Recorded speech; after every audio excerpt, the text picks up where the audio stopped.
Есть множество того, что мы не видим, но это есть в реальном совершенно виде. Вот, например, морские берега. Нет, не там, где есть соленая вода.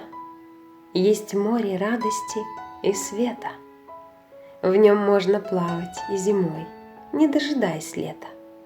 И те, кто посещают эти вот курорты, у них вся жизнь, как яркие, насыщенные натюрморты.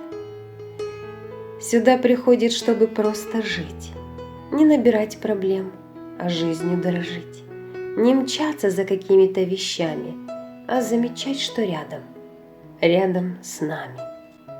Глазеть на звезды, словно в первый раз, смеяться от души, не замечая глаз, быть искренним, простым и настоящим, вдыхать рассвет и глубоко, и чаще, уметь творить в покое безмятежном и созидать сей мир, купаясь в счастье безбрежном.